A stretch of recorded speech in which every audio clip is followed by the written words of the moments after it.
Okay guys, sorry about that. I put the clip on and it was a little too tight and caused a problem, and it was because of two things I figured out. The car sounds great now, and if I push down really hard, you can push, that forces everything down. The reason why when I put the clip on and it did that at first was because A, it was too tight and it was pushing down, but it was because I did loosen the clip up a little bit in, you know, trying to figure things out. So you can see the clip moves a little bit here. Get it in camera focus there. So the clip is a little looser now, just because I don't want it to pinch it down too hard. Okay, if they push down right, you can get it to make noise.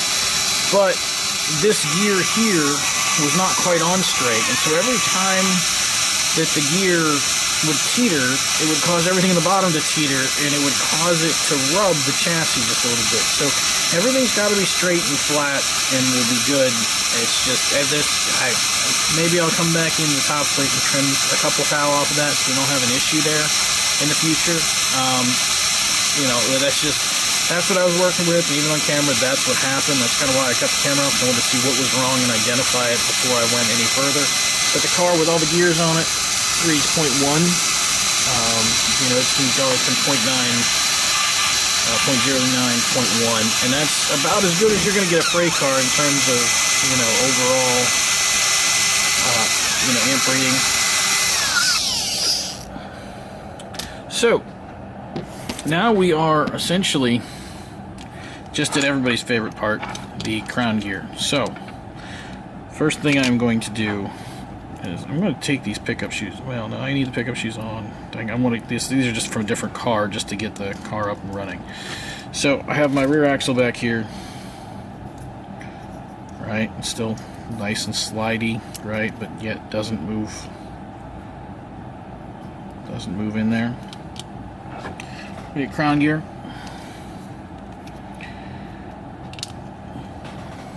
Need some special tools for this, which I may actually have to go get a pin, because I don't think my pin is in this work area because it's different than normal. What size is this pin here? Oh, this will work. Okay. So, typically,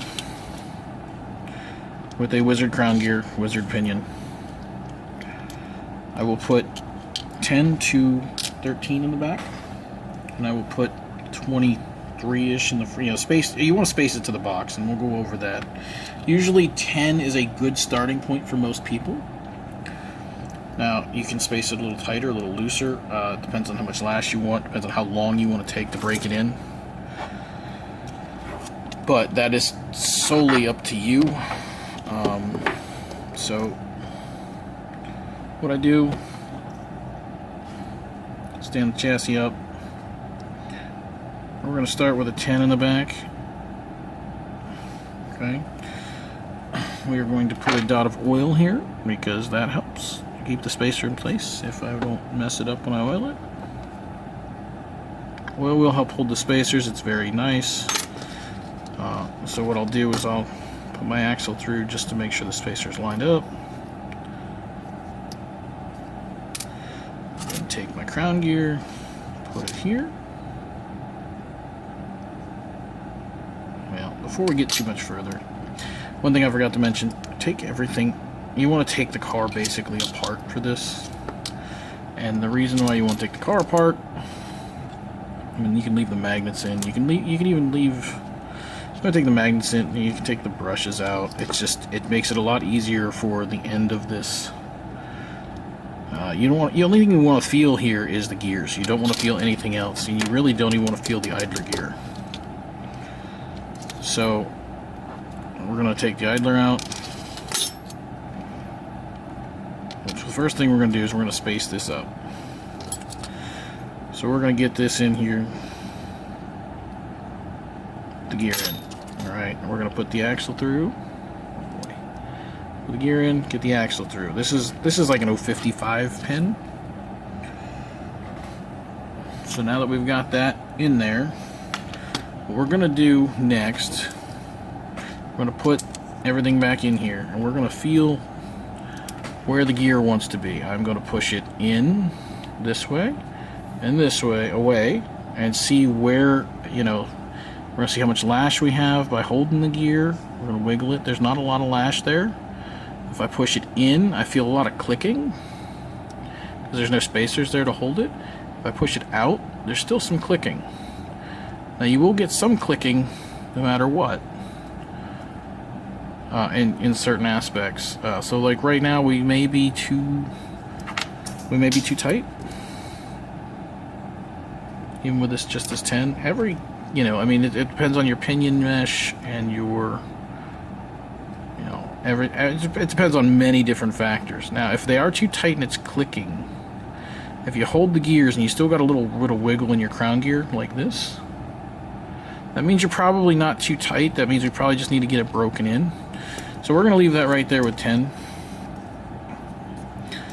To do the other side, I am going to pull the axle back like this. I'm going to put the axle back in for a second, take the top plate back out, because once you get it spaced to the pinion, you don't want to space it with the pinion in, because you want to space it to the box of the chassis here. So, I mean, there's never a perfect number. So I'm going to start with 23 because that's what sticks in my head from the few builds I've done. So what I'm going to do, I always put the bigger spacers in first.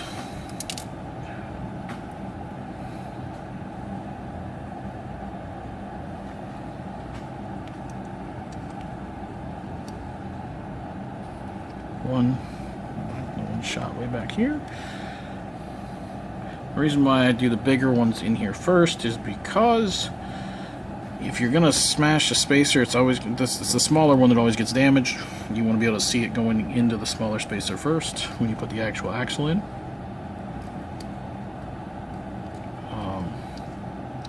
So you want to hold everything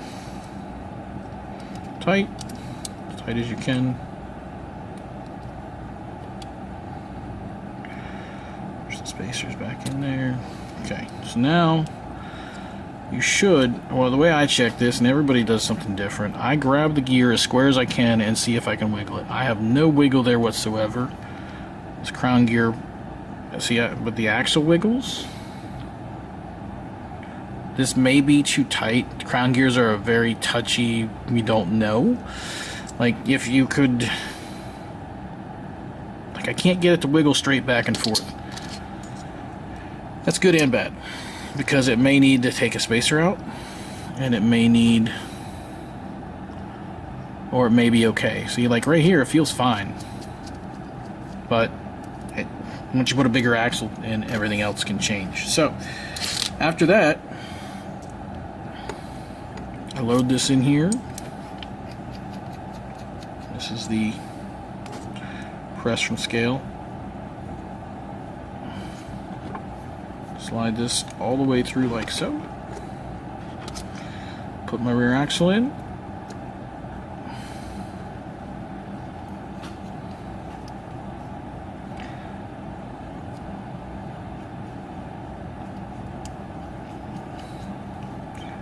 Obviously you want them to line up. Sometimes they're fussy.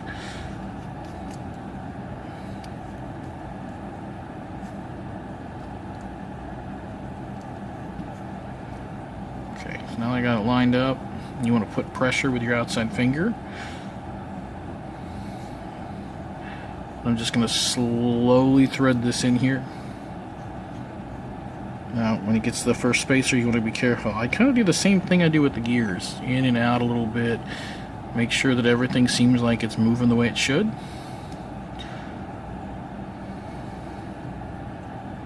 Once I get close to the edge of the gear, I start doing the same thing to make sure that 10 tooth on the far, or the 10 tooth, does the same thing and seats well. Now once you think you're through,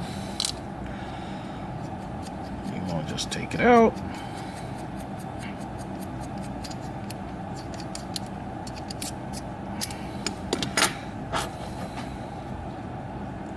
I got a little bit of clickety in there, which is fine. We will semi-chrome that out. And we'll get it taken care of. feels really good. And so the next thing we'll do is we'll get it semi-chromed. We'll get it undone the rest of the way. We'll get it semi-chromed and we'll get it taken care of. So I'll be back in a minute.